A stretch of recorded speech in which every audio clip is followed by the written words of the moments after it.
귀한 찬양 감사한데요. 사실 이게 다음 주에 나왔어야 될 것 같아요. 아직 팔복이 다 끝나지가 않았습니다. 다음 주까지예요. 그런데 이 팔복은요, 순서대로 되어 있습니다.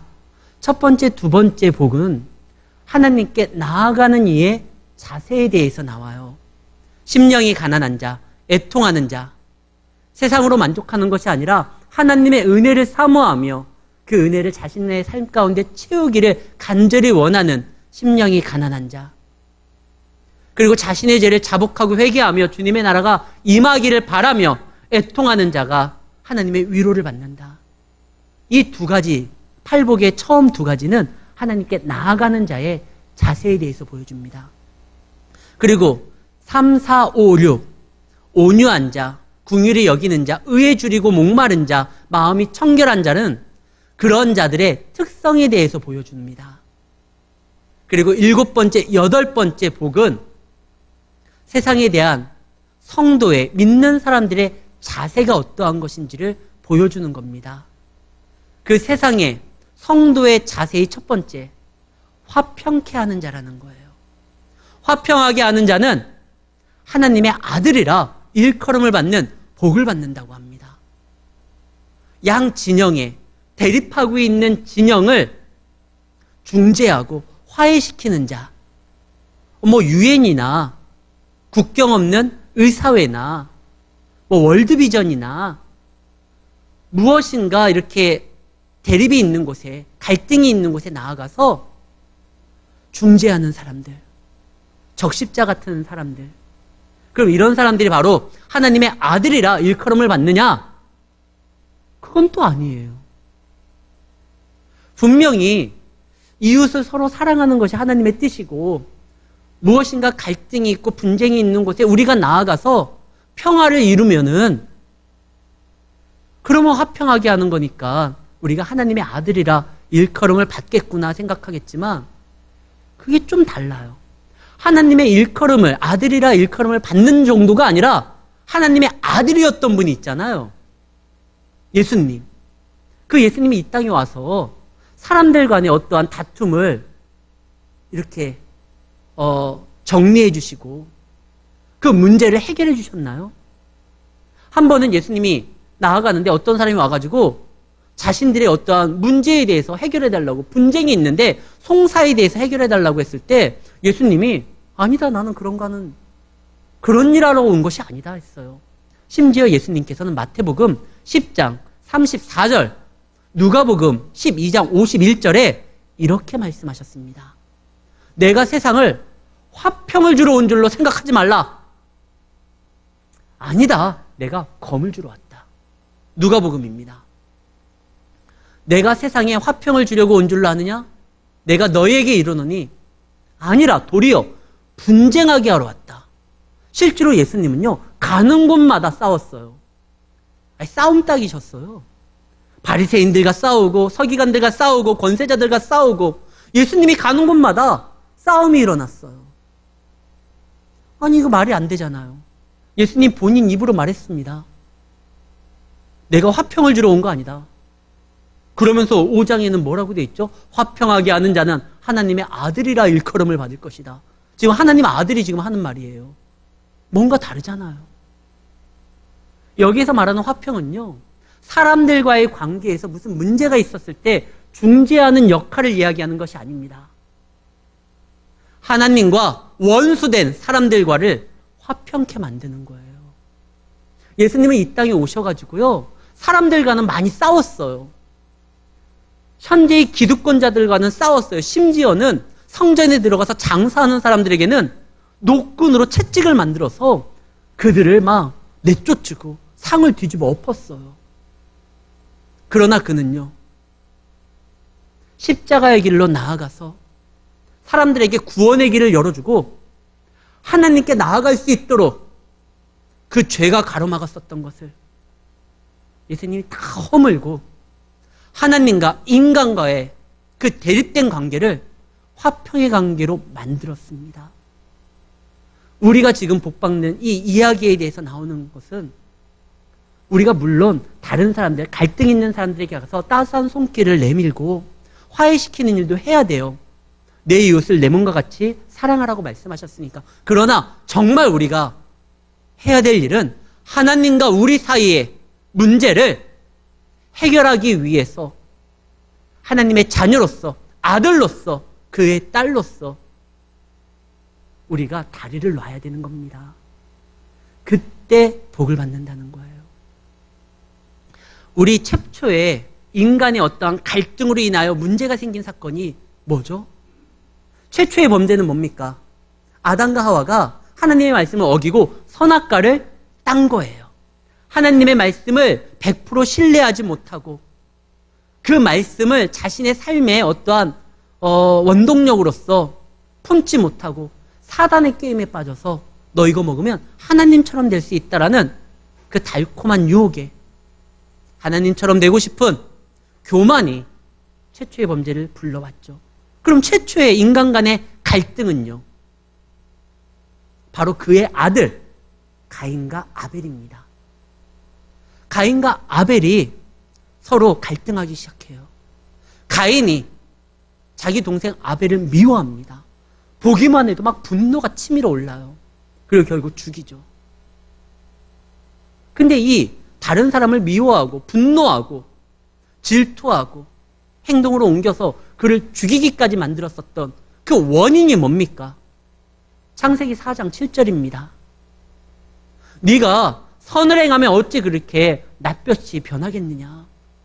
죄가 문에 엎드렸다. 죄가 너를 원하나 너는 죄를 다스려라. 지금 가인이요, 아벨을 죽이기 전에 하나님께서 경고하는 거예요. 너가 지금 선을 행하지 아니하고 어찌 낯빛이 변해가지고 동생을 죽이려고 하느냐? 죄가 너를 움직이려고 하니까 너는 죄를 이겨내라. 다스려라. 최초의 범죄가 누구를 미워하고 갈등했는데 더 깊이 들어가면 그 원인이 죄라는 거예요. 그가 근데 왜 죄를 범하게 되었느냐? 예배가 무너집니다. 우리가 잘 아는 가인과 아벨이 예배를 드립니다. 가인은 곡식으로 예배를 드리고 아벨은 자기가 기르는 양으로서 예배를 드립니다. 재물의 문제가 아니에요. 예배는 가인도 나름대로 형식에 맞춰서 제대로 드렸어요. 아벨도 마찬가지고요. 근데 하나님이 아벨의 제사만 받습니다. 히브리서 11장 4절에는 그 이유에 대해서 이렇게 설명을 합니다. 아벨은 믿음으로 가인보다 더 나은 제사를 드렸다는 거예요. 믿음으로 드렸다는 거예요. 그럼 가인은요? 믿음으로 드리지 않았다? 창세기 4장 4절입니다. 하나님께서 아벨의 믿음으로 드린 제사를 받을 때 잘 보면은요, 아벨과 여호와께서 아벨과 그의 제물을 받으셨으니 하나님께서 아벨이 드린 그 양만 받은 게 아니라 예배를 드린 아벨도 받은 거예요. 반면에 가인은요, 가인은 예배의 형식은 맞았지만 자기를 안 드렸어요. 하나님은요, 예배를 드릴 때 우리 자신을 드리기를 원해요. 단순히 이 한 시간 하나님 앞에 그래 내가 양보하지, 그래서 앉아있고 예물을 드렸다고 예배를 드리는 것이 아니라 우리 자신을 드리는 겁니다.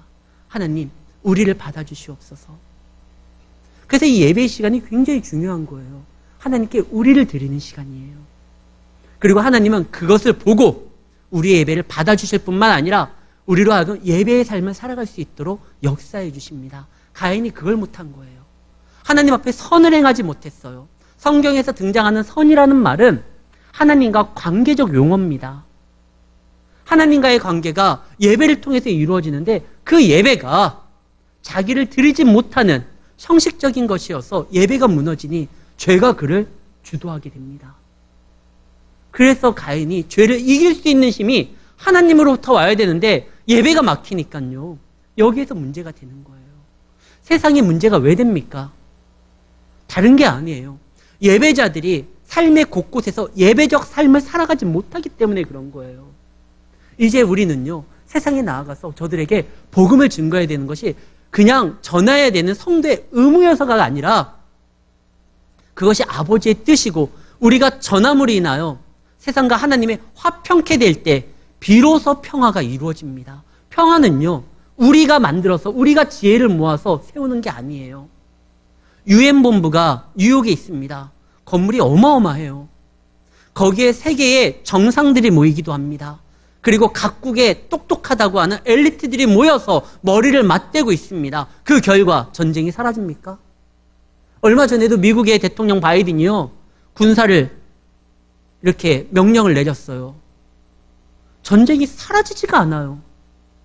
대통령이 바뀌어도요, 분쟁이 사라지지가 않아요. 아무리 머리 좋은 사람들이 지혜를 모은다 할지라도 모든 사람들이 다 평화를 좋아합니다. 독재자들이 가장 많이 사용하는 말이 민주라는 말과 평화예요. 독재자들도 평화라는 이야기를 자주 씁니다. 근데 그 평화는요, 우리가 만들 수 있지 않아요. 그 분쟁의 그 순간을 어느 정도 타협을 통해 가지고 잠시 일시적으로 멈추게 할 수는 있지만 진정한 평화는요, 하늘로부터 내려옵니다. 평화, 평화로다. 하늘 위에서 내려오네.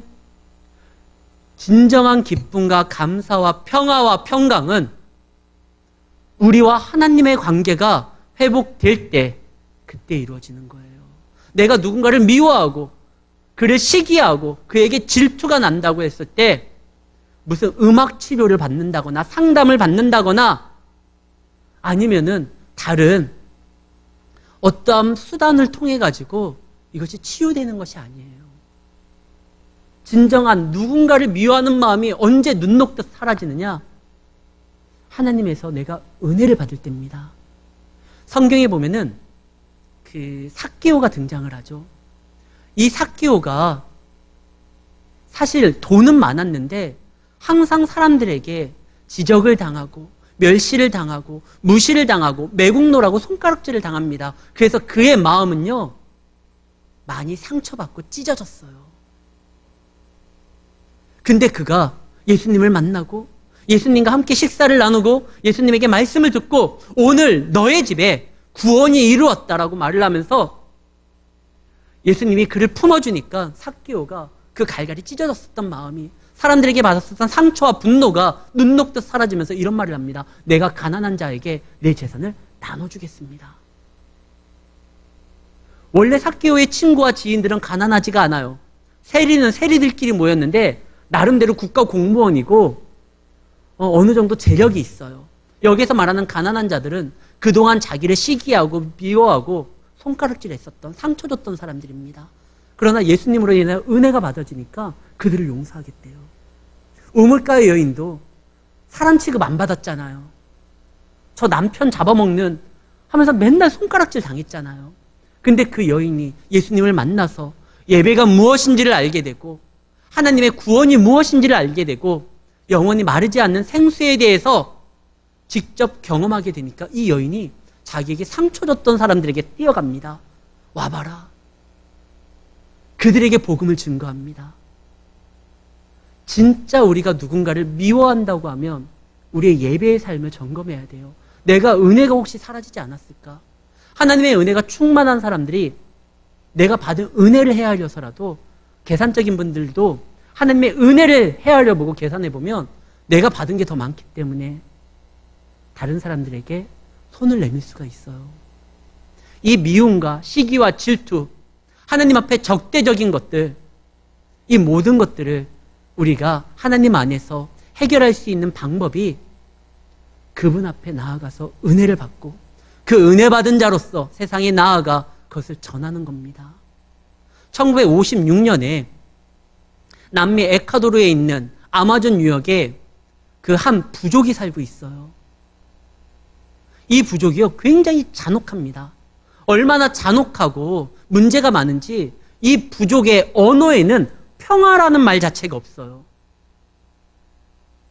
그냥 분쟁이 있으면 그 사람과 싸우는 정도가 아니라 아예 그를 죽여요. 죄의식도 없어요. 와우구니 부족이라고 하는데 이 잔혹한 부족에 선교사 5명이 복음을 증거하기 위해서 갑니다.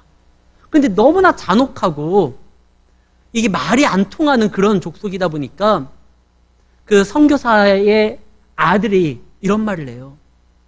네이트 세인트라는 그 선교사 5명 중에 한 명에게 스티브 세인트라는 아들이 있습니다. 그 스티브가 물어봐요. 아빠, 그들이 아빠가 증거하는 복음의 말씀에 반응하지 않고 오히려 아빠를 죽이려고 한다고 하면 아빠 어떻게 할 거야? 그래도 복음을 전해야지. 그 남미로 가는데요. 총을 가지고 가요. 왜 그러냐면 야생동물들도 있고 하니까 그 위협에서 벗어나기 위해서 총을 가지고 가요. 살상용이 아니에요. 아빠, 그들이 창하고 칼로써 덤벼든다고 하면 가져가는 그 총을 그들을 향해서 발사할 거야? 아니. 왜? 우리는 죽으면 천국 가지만 저들은 아직 복음을 듣기 전이기 때문에 천국에 갈 수 없어. 그래서 저들을 죽일 수 없어. 그리고 가요. 비행기를 타고 그곳에 가가지고 그 마을 사람들을 만나려고 하는데 그날에 다 죽어요. 그들이 창과 칼을 통해 가지고 그들을 죽입니다.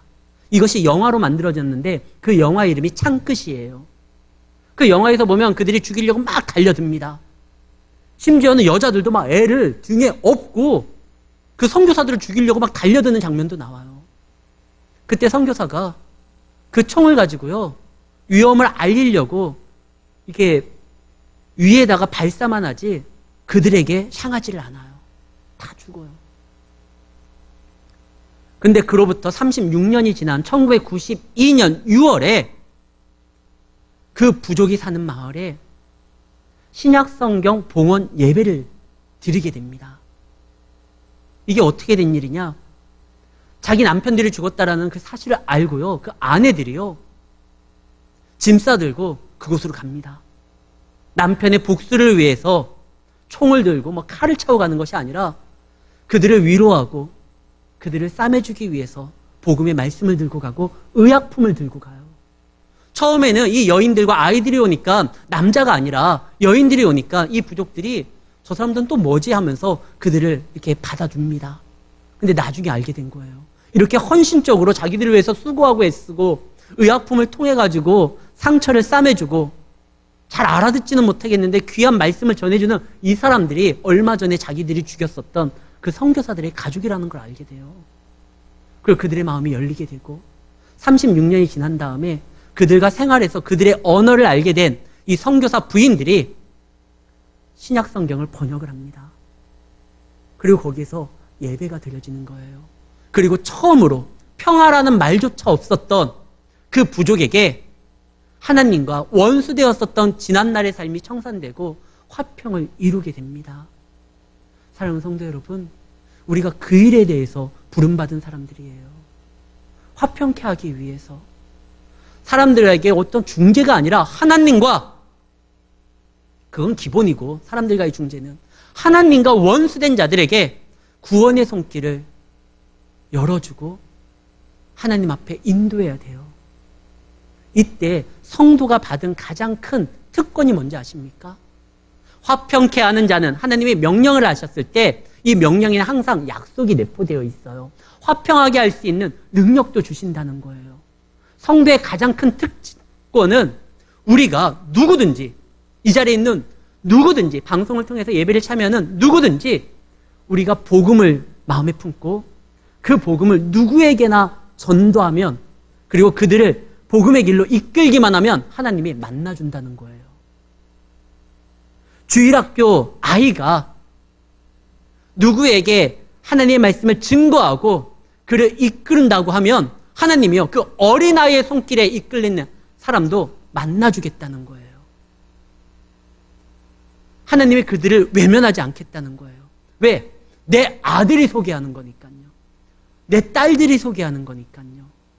내 자녀들이 소개한 사람은 누가 됐든지 어떠한 일을 했든지 상관없이 하나님이 다 그들을 만나주고 그들을 용서하고 그들과 화평을 이루기 위해서 하나님이 은혜를 부어주신다는 겁니다. 이것이 우리 성도가 받은 가장 큰 특권이에요. 이건 우리만이 할 수 있어요. 예전에는 예수님이 하셨던 거잖아요. 근데 예수님이 하셨던 이 귀한 일을 우리에게 다 맡겼어요.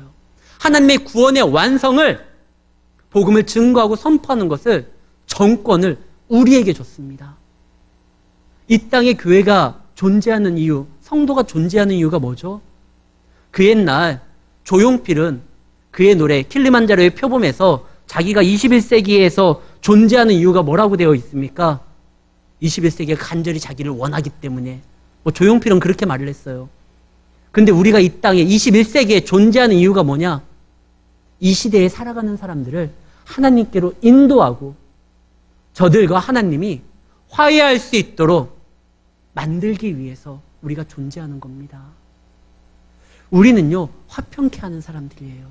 주님을 증거하는 사람들이에요. 세상이 오해하고 있거든요. 세상이 하나님을 믿지도 않고 하나님을 원망하고 하나님을 저주하고 하나님을 미워하니까 자기들이 그러니까 하나님도 자기들을 미워하고 원망하고 저주하는 줄을 알아요. 그래도 하나님은 우리를 사랑하잖아요. 누구든지 예수를 믿으면 하나님의 자녀되는 권세를 주려고 하나님의 은혜를 베풀려고 하는데 세상은 오해해요. 자기들이 미워하니까 아마 하나님도 우리를 미워할 거야. 근데 이 오해를 풀 수 있는 사람은 우리밖에 없습니다. 우리도 얼마 전까지만 해도 저들과 똑같았어요. 우리도 저들처럼 하나님이 원치 아니하는 행동만 했었고 하나님의 뜻에 어긋난 그런 길로만 갔었습니다. 그러나 언젠가 우리에게 복음이 들려줬고 누군가 우리와 하나님과의 관계를 이렇게 중재하고 화평케 함으로 인해서 우리가 그 복음을 듣고 하나님의 자녀가 된 거 아닙니까?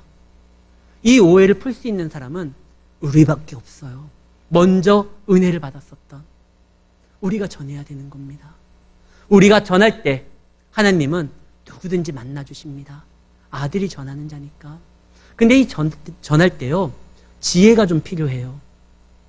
마태복음 10장 16절에 보면 예수님께서 이렇게 말씀하십니다. 너희는 뱀처럼 지혜롭고 비둘기처럼 순결해라. 뭐 할 때?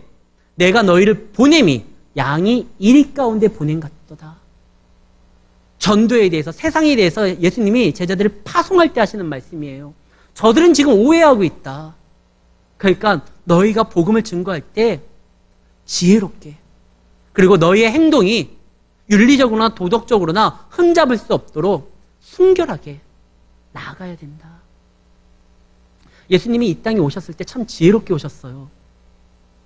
가장 낮고 천한 자리에서 오셔서 누구든지 만나는데 이렇게 담을 헐어보셨죠. 그리고 예수님이 예루살렘에 입성할 때 흰 말 타고 멋있는 갑옷을 입고 등장하지 않았어요. 나귀를 타셨어요. 점령군이 아니라 하나님과 세상을 화해시키는 하나님의 자녀 아들로서 오셨기 때문에 세상 죄를 짊어지고 나아가는 어린 양으로 오셨기 때문에 예수님은요, 말 타고 오지 않고 나귀 타고 입성합니다. 겸손의 왕으로, 섬김의 왕으로, 그리고 희생되는 어린 양으로 이렇게 오셨어요. 우리도 그래요. 세상이 오해하는 거, 우리가 저들을 공격적으로서 대하지 않는다는 걸 보여줘야 돼요. 저들에게 양보해야 되고, 그러면 우리가 그런 말을 할 수 있어요. 너무 손해보는 거 아닙니까? 세상에서 복음을 증거하는데 가장 확실한 방법이 뭐냐? 희생이에요. 예수님이 그러셨던 것처럼.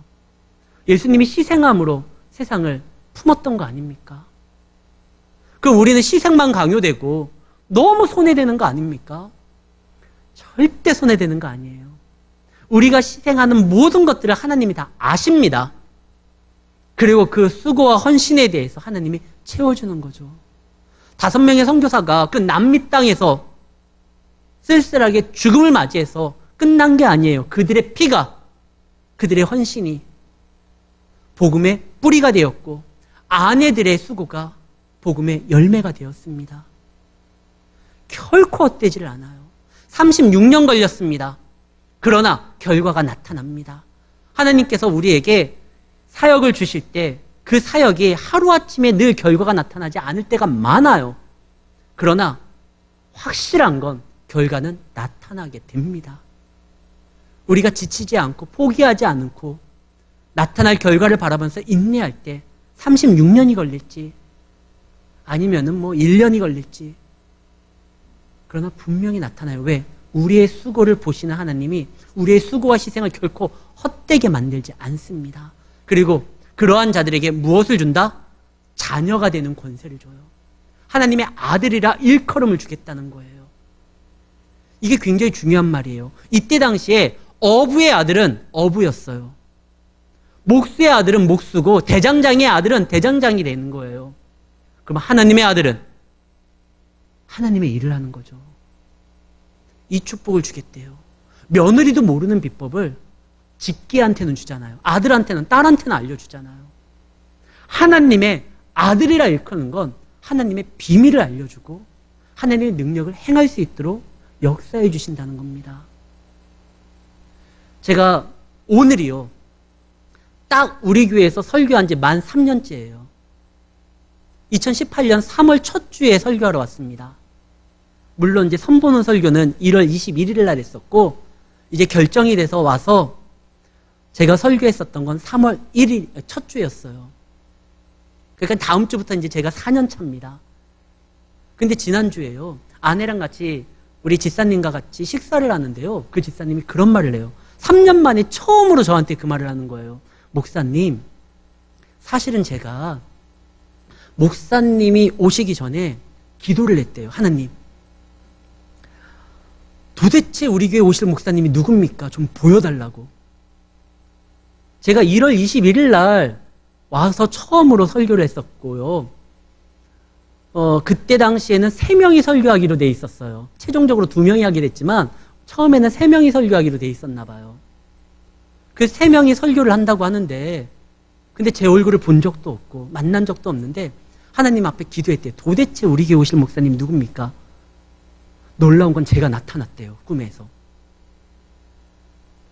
그래서 정말 저를 봤대요. 그리고 21일 날 제가 설교를 하는데 그 목사님이 왔다는 거예요. 저는 이거 뭐 하나님께서 역사하시면 뭐 바다도 가르는 분인데요, 뭐 그거 하나 못 보여주겠어요. 일반화시킬 수는 없지만 그분에게는 정말 보여주셨던 은혜 같아요. 근데 좀 혼동될 수도 있잖아요. 이게 눈 뜨고 본 게 아니라 꿈에서 본 거니까. 근데 얘기를 들어보니까 저 맞아요. 청바지 입고 나타났대요. 보통 담임 목사들이 청바지 입고 안 돌아다니잖아요. 근데 저는 입고 다니잖아요. 제가 신방 갈 때나 설교할 때는 양복을 입지만 보통 때는 청바지 입고 다니거든요. 참 하나님이 굉장히 디테일해서요. 그 사람한테 혼동되지 말라고 청바지 입고 딱 나타나는 목사가 보였대요. 제가 그 얘기를 듣자마자 이분 뭔가 좀 용하다. 뭔가 좀 보는 분이구나. 그래서 금년에 우리 딸아이가 고3인데 어느 학교에 지원해야 되고 어느 과에 가야 되느냐? 제가 안 물어봤어요.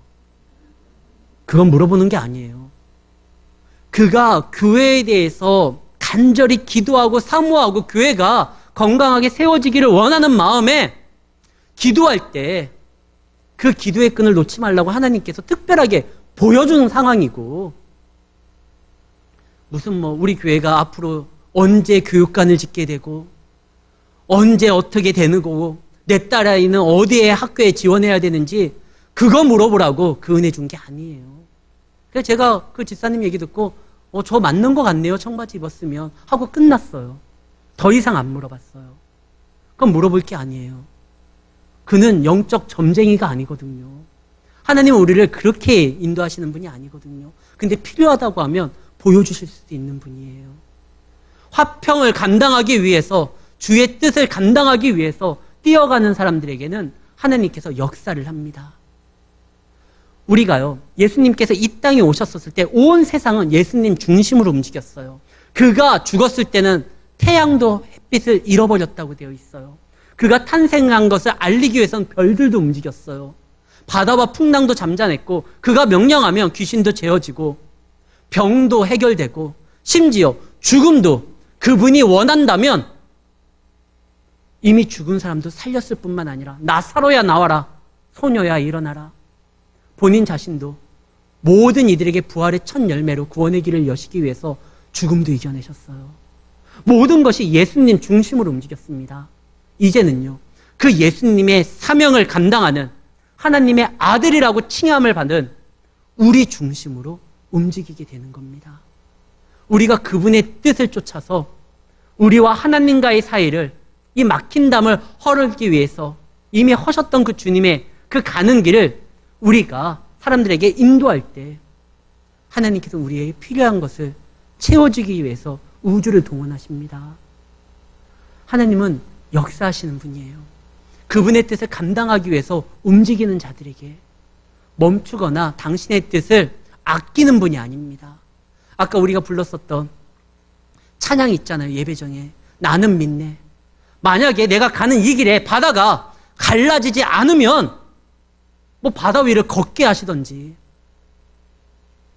그 다니엘의 세 친구들, 저 불타오르는 저 풀무가 한 번에 확 꺼지지 않으면, 아니 그 안에서도 타지도 않도록 돌아다니게 만드시던지, 하나님께서는요 우리를 보호하시고 인도하시며 당신의 선한 뜻을 이루는 데 있어서 필요하다고 하면 아까 집사님 얘기처럼 보여주실 수도 있고, 때로는 우리로 하여금 우리가 명하는 모든 것들이 한순간에 그 말의 능력을 통해서 해결될 수도 있고, 우리가 기도할 때 역사될 수도 있고요. 화평케 하는 것이 굉장히 중요합니다.